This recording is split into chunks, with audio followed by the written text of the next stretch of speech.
Hello, my name is Jessica, and I want to thank you for tuning into this video about Navigator's proposed CO2 pipeline and its potential impact on our community. There are two CO2 pipeline projects now under consideration in Iowa: Summit Carbon Solutions and Navigators CO2 Ventures, called the Heartland Greenway. Navigator is the one that concerns Linn County, and here's a close-up of a portion of their map. Who are the major players in the project? Navigators CO2 Ventures, a company founded in 2013 and based in Dallas, Texas. Valero, an oil and gas giant from San Antonio, Texas. And BlackRock, a multi-billion-dollar multinational investment corporation, also with offices in Texas. So already you're getting the sense that this is not about Iowa. Please note that Navigator does not yet have permission from the state of Iowa to build the pipeline. They do not yet have power to trigger eminent domain. Right now, neighbors are standing together with neighbors to declare that we will not sign voluntary easements. We will fight this thing first. Our aim is to get the word out in our community about why we are opposed to this project. We have time to stop this because you can't trigger eminent domain for a private project like this unless the private company can show that their project is actually a public good. So this is, under the law of the state of Iowa, what Navigator has to show. They have to show that their private project is for the good of the public. They're building their argument on two claims. First of all, that it's green. They say that they will capture carbon dioxide, for example, at ethanol plants, compress it into a liquid form, and then transport it through the pipeline to what they call a sequestration site, in this case located in Illinois. There, they will pump the liquid CO2 into the ground where it will remain for hundreds and hundreds of years. This is called carbon capture and storage, or CCS for short. Everybody's worried about greenhouse gases, and Navigator says they've got a solution. Their second claim is that it's safe. They say that they're going to take care of our land and that the pipeline is safe for our communities. I believe that neither of these claims is true, but you have to make up your own mind. All I want to do today is present the other side of the story, the side that Navigator isn't sharing, so that you have a fair chance to weigh the evidence. Now, this first part of the video gets a little technical, but since Navigator is claiming the right to build the pipeline on the green aspect of the project, I think it's important that we look in detail about whether or not it is truly green. So that's what the first part of this presentation is about. We know that the burning of fossil fuels generates CO2. So the idea is that if we can capture the CO2 gas, pressurize it to make it phase change into a liquid, then we can pump it back into the ground where the fossil fuels came from. That's carbon capture and storage. It sounds very straightforward and green, and this is how Navigator presents their project. But unfortunately, it's only one part of the story. Liquid CO2, which is what we're talking about with the pipeline, is a commodity. It's worth something. It's sold and bought, as the oil and gas industry itself will tell you. That's because it is used as a tool for more oil and gas extraction. You've probably heard of fracking, but maybe you haven't heard of enhanced oil recovery. Enhanced oil recovery has been used by the oil industry for decades, mainly down in Texas and Louisiana, but also now in places like Wyoming, Colorado, and North Dakota. By injecting the liquid CO2 into the ground, where it is stored, by the way, that part is true, it stays down there in the ground, oil companies extract barrels of oil out of fields that were otherwise depleted. So according to an article in the Proceedings of the National Academy of Sciences of the United States of America, for every 1 ton of CO2 that they pump into the ground, they pull out 2 to 3 barrels of oil, which generate about 1.2 tons of new CO2. So let me say that again. They put 1 ton of CO2 into the ground, they pull up fossil fuels, and that produces 1.2 tons of new CO2. This is why liquid CO2 is a commodity, because it is an essential tool for extracting more fossil fuel. The same article states directly that, quote, major carbon dioxide capture and pipeline infrastructure projects based on CO2 EOR, that's carbon dioxide enhanced oil recovery, benefit the oil and gas industry and oil producing states, end quote. Now, Iowa is not an oil producing state. Indeed, an article from the American Oil and Gas Reporter says it all in the title. The title is Industrial CO2 Supply Crucial for EOR, and states that, quote, the main barrier to growth in oil production from CO2 EOR is insufficient supplies of affordable CO2. While a number of efforts have been underway to alleviate this supply shortage, new CO2 supplies are absorbed quickly, end quote. And then the article goes on to say that indeed, Texas, which is where our companies are from, is working, quote, to encourage increasing CO2 supplies from industrial sources to serve the EOR market, end quote. So this is what is going on in that industry. And there's a circle being made here, right, in this whole process of carbon capture and storage. So the first part is when the carbon dioxide is captured and it's stored underground. But the second part is enhanced oil recovery, when more fossil fuels are pulled up. Now, because carbon capture and storage is involved in the first part of this life cycle, the oil and gas industry likes to say that they are green. That's where federal tax credits come in, and this is the part of the industry cycle that Navigator likes to tell us about. However, this article from Biophysical Economics and Sustainability points out that, quote, fossil fuel interests have moved to reframe an old oil extraction technique, enhanced oil recovery, as a new climate mitigation method.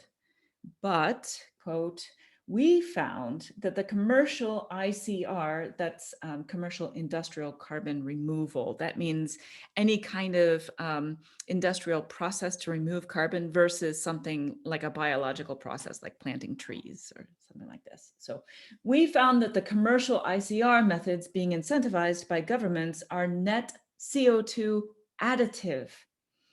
CO2 emissions exceed removals, end quote. The claim to be green is nothing but a sleight of hand, and this is why environmental advocacy groups call this greenwashing. Why is it important for us to determine whether or not this project is truly green? Because of the public good that I spoke about before. Navigator has to say that they are only doing the storage part and not the extraction part. Remember, they're obligated under state law to prove that their pipeline is a public good. If it's only private profit, then they won't get to take our land for the pipeline. That's why everything that they say to us in the state of Iowa is green, green, green. But here are a couple things to think about. Over 90% of liquid CO2 in the world is currently used for enhanced oil recovery. This is according to the Global CCS Institute. That's an international think tank headquartered in Melbourne, Australia. There are demonstration or pilot programs that do storage only, but commercially viable projects use the CO2 for enhanced oil recovery. Even Bruce Rastetter, who's putting together the other CO2 pipeline project in Iowa, Summit Carbon Solutions, admits that his project relies on enhanced oil recovery for economic viability. As Minnesota Public Radio reported after interviewing Rastetter earlier this year, in addition to storing the CO2, quote, Summit is also exploring other options, including injecting the gas into depleted oil fields to boost oil production, Rastetter said. A federal tax credit is helping bolster that process, known as enhanced oil recovery, as well as underground storage. Rastetter said Summit's project wouldn't be possible without it, end quote. And in an article by Reuters a couple of weeks ago, Summit confirmed that, quote, it hadn't ruled out EOR, enhanced oil recovery, end quote. All right, so Summit has let the cat out of the bag. What about Navigator? At the public meeting for Lynn County held on Monday, December 6th, Navigator resolutely emphasized the sequestration half of the CO2 EOR process. And David Giles, Navigator's COO and a representative at that meeting, reassured those of us in attendance that, and I quote, "At this point, all of our customers," by customers he means like the ethanol plants, "all of our customers have requested that we permanently sequester the CO2. Of course, their customers have requested that their CO2 be sequestered. That is the first part of the total CO2 EOR cycle. You can't do enhanced oil recovery if you don't first sequester the CO2. The transported liquid CO2 has to be sequestered in order to force out the additional fossil fuels. And that part of the CO2 is permanently stored, and that is where the 45Q tax credits come into play. The pertinent question is, what happens next? Fossil fuel extraction? Remember, Rastetter has admitted that his pipeline would not be possible without it. So again, at the Lynn County meeting on December 6th, David Giles said that, and I quote, "There are some industrial uses for CO2, and that, quote, if the customer wants some other use for the CO2, we will consider that at that time," end quote.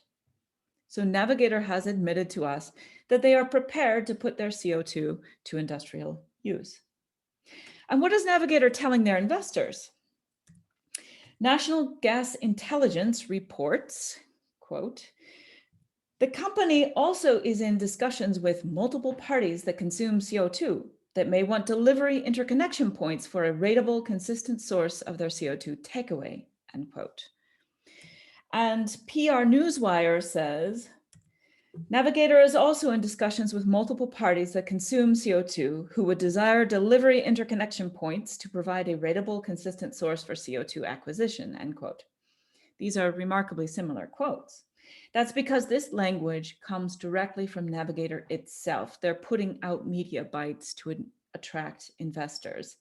Navigator cannot make a return on a multi-billion-dollar pipeline investment unless they stand ready to supply the CO2 for the extraction of fossil fuels. Now, in a technical sense, Navigator isn't itself going to do enhanced oil recovery because they're not the ones doing the actual extraction of the fossil fuels. They're just a pipeline company. But they can charge a fee for the delivery of the liquid CO2 to other energy companies that will do enhanced oil recovery. There is robust demand, as we already learned. Now, when David Giles mentioned industrial use at the December 6th meeting, he was quick to give the food industry, pop, as his example. Let's be clear, Navigator's partners are not in the soda pop business. Every preparation has already been made. Navigator recently touted, again to investors, not to us, that they are, quote, de-risking their project by adding Tenaska and ARI to their team. So de-risking means not lowering the risk for us Iowans, but lowering the risk for their investors. So Tenaska is a billion-dollar company from Omaha involved in natural gas marketing and notably the fracking industry in Pennsylvania. And ARI is a giant in enhanced oil recovery. This is from ARI's webpage. Their own website describes their, quote, focus as the use of nitrogen and carbon dioxide to improve hydrocarbon recovery in amenable depleted oil and gas reservoirs, end quote. That is enhanced oil recovery. And in case you missed it, in the next paragraph on their homepage, ARI declares that CO2 EOR, carbon dioxide enhanced oil recovery, quote, remains at the forefront of our carbon storage efforts, end quote. Tenaska and ARI are in charge of the development of the destination site where Christian County, Illinois has a bunch of oil, coal, and gas fields. Iowa doesn't, hence the need for the pipeline to go to Illinois. In fact, as early as 2007, in a report by the Illinois State Geological Survey, seen here, Illinois has been actively trying to secure a source of liquid CO2 in order to develop their fossil fuel industry. Tenasca, by the way, is specifically mentioned on other pages of this report. And Matt Vining, the CEO of Navigator, was the VP of Tenasca Capital Management at the time this report came out. So the report says, Illinois is seeking public-private partnership to develop a CO2 pipeline backbone. That's what Navigator's Heartland Greenway is, to deliver CO2 from these projects to Illinois oil fields. So we have to ask, what is the real intent behind the pipeline? Just carbon sequestration or sequestration plus fossil fuel extraction? I have presented some evidence and it is up to you to decide. But keep in mind that once easements are signed and the pipeline is in, Navigator can sell the pipeline as an asset. That's really their business. They did it with their founding project in 2013, the Big Spring Gateway Permian crude oil pipeline. Notice that's not a carbon dioxide pipeline, it's just a crude oil pipeline. Navigator can sell the pipeline to the highest bidder, to any company or any government, even a foreign government. Selling infrastructure is the reason for Navigator's existence. This is what they do. In that case, they would walk away with the profits, and all that talk about public good will just go down the drain. And remember, it is public good that will determine whether or not Navigator can trigger eminent domain and condemnation of our property. That is why it is so important that this green aspect be thoroughly investigated.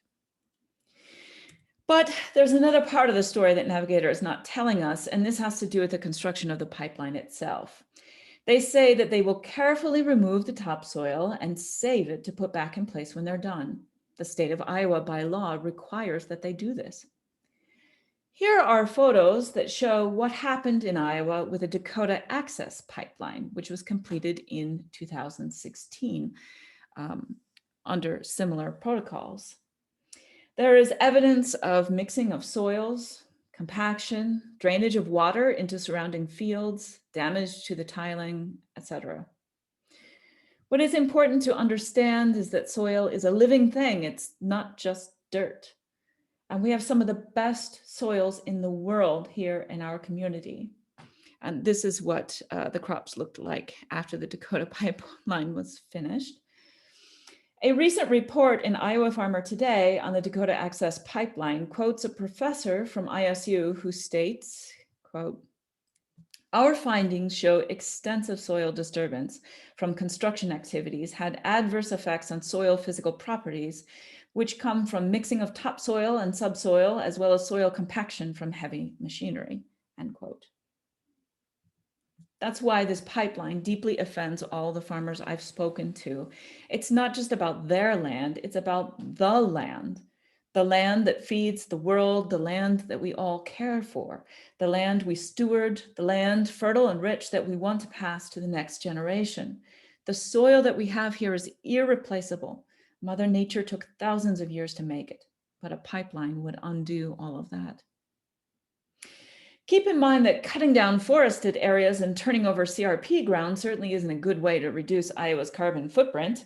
And in Iowa, we are a leader in climate initiatives that really work. We are the only state in the country that gets over half of our electricity from renewable sources, the only state in the country. And it adds insult to injury that Navigator and their partners are from Texas, since of all the states in the United States, Iowa's yearly production of CO2 is not even among the top 25. But Texas, yes, Texas is the #1 CO2 polluter in the country. According to the US Energy Information Administration, they produce over 8 times more CO2 than Iowa. Iowans know how to be green, and Iowans know that Navigator's pipeline would not be safe for our land. It might be even worse for our families.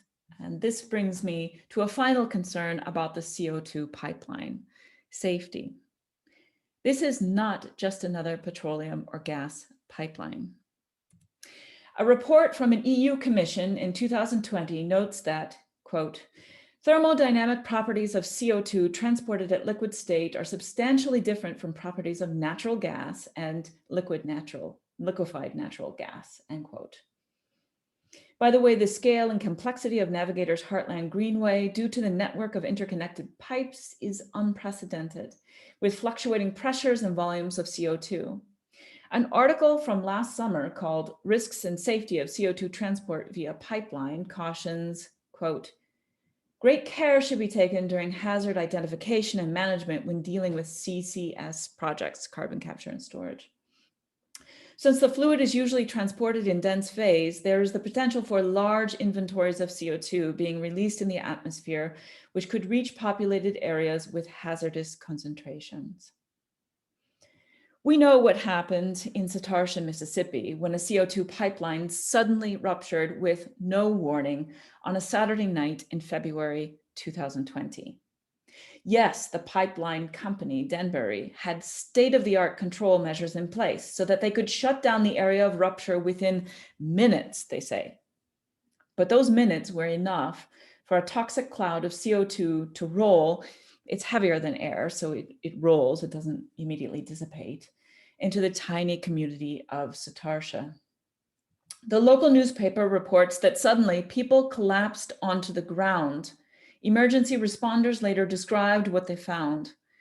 Some people choking, some unconscious, some in a seizure, and others foaming at the mouth. That pipeline was built in 2007. Only 13 years later, in 2020, this is what happened. They say that it was due to heavy rains, despite their state-of-the-art technology. And by the way, this is what the ground looked like after the rupture. There is not even a speck of life, a speck of grass left. Navigator will be very quick to say that Satartia was different because there was a tiny mixture of hydrogen sulfide in the pipeline. They say that unlike the pipeline in Satartia, they will transport pure CO2. Here's what OSHA says about CO2. CO2 by itself, not mixed with anything, pure CO2. Quote, "Carbon dioxide is an asphyxiant. Concentrations of 10% or more can produce unconsciousness or death. Lower concentrations may cause headache, sweating, rapid breathing, increased heartbeat, shortness of breath, dizziness, mental depression, visual disturbances, or shaking," end quote. Very difficult to run away from a pipeline spill while this is happening to you. High concentrations, OSHA tells us, can result in death in less than 15 minutes. How does liquid or dense phase pure CO2 disperse in the event of a pipeline rupture? We would really like to know, since these pipelines are going near our homes. At Lynn County's meeting on December 6th, Navigators engineer Steve Lee could or would not answer the question. He said he didn't know how much CO2 would escape in the event of a rupture, but he reassured us that a 25-foot setback from inhabited structures or homes, a setback required by law, was sufficient to mitigate risk, 25 feet. Navigator might even put the pipeline further than 25 feet from your home or my home or our schools, but Steve would not commit to a specific minimum distance beyond that of 25 feet. The article from July 2021 previously mentioned Risks and Safety of CO2 Transport via Pipeline reviews scientific experiment after scientific experiment in the US and abroad. As it turns out, there is a lot that is known about how CO2 behaves when there is a pipeline rupture. For example, in a study conducted in the UK for DNV, a company headquartered in Oslo, Norway, that provides, quote, "world-renowned testing, certification, and technical advisory services to the energy value chain." They do these experiments so that the oil and gas companies can understand what the risks are. This is their study, their experiment. They took a 219 millimeter diameter steel pipeline, that's approximately 8.6 inches, buried it underground, filled with dense phase or liquid CO2, and Navigator's pipes will range from 6 to 24 inches in diameter. The pressure in the pipeline was reported at approximately 150 bar, which is about 2,175 PSI or pound-force per square inch. Navigator's materials say that their operating pressure is rated for 2,200 PSI. Additionally, the temperature of the pipeline was 18 degrees Celsius, about 64 degrees Fahrenheit, smack dab in the middle of Navigator's own temperature range. In other words, the parameters of this experiment match those of Navigator's own proposed pipeline. The experiment measured the event of a pipeline rupture. Here is what they found. Quote, approximately 136 tons of CO2 were released in 204 seconds.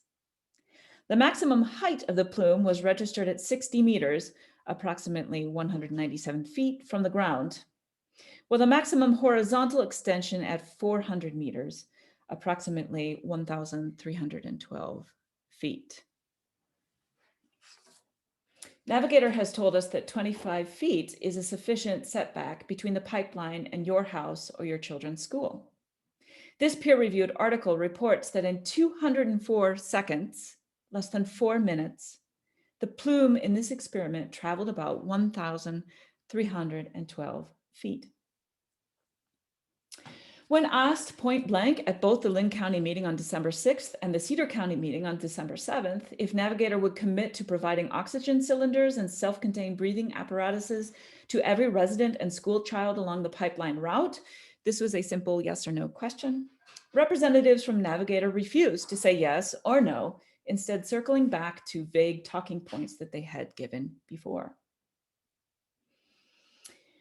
So I have a video that shows the actual experiment from which these figures are taken. Keep in mind that this experiment was using pure CO2, exactly what Navigator says that they will be transporting through their pipeline. And before the video starts, just to orient yourself, you might want to note for a sense of scale that the dark areas to the right on your screen are mature evergreen trees in a forest. So this is taken from quite an elevated point of view. You'll note that there are roads that were constructed on the left side of this eruption.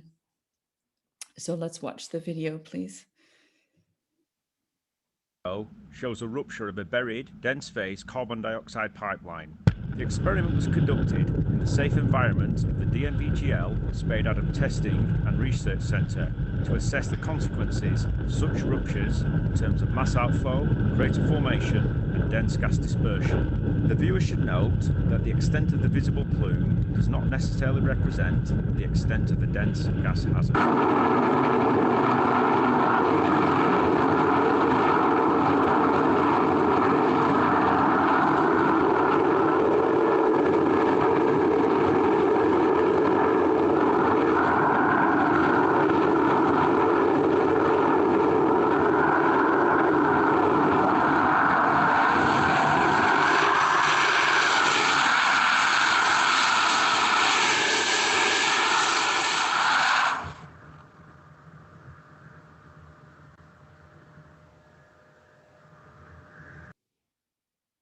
Okay, so that was 57 seconds.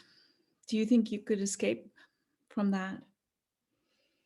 Here's a photograph of the different plume stages of that same experiment. And remember that the gas itself is not necessarily confined just to the plume that you are able to see. That's what the narration was saying in the video. Let's be clear about the situation. CO2 causes, quote, rapid breathing, increased heartbeat, shortness of breath, dizziness, end quote. It is very difficult to run away when you're dizzy and short of breath, much less if you're unconscious. And CO2 displaces the oxygen in your car engine. So even if you thought you could escape that way, the engine will stall out, as happened in Satartia. In less than 15 minutes of exposure, according to OSHA, you can die. So is the project that Navigator is proposing a public good? You need to decide for yourself, but the way I see it, Navigator's pipeline project is a private enterprise beholden to private investors. They will take our land, they will take all the rewards, and our communities will be left bearing the risks. That's why I believe that this affects not just landowners, it affects all of us. It affects the value of our whole community. But if we stand together, if we support those who are being pressured to sign easements, if we stand up for our future, for our towns, then we can tell these companies that they need to pack their bags and leave our beautiful state and our beautiful people alone. Thanks for listening to this side of the story. And finally, here are some things that you can do to help.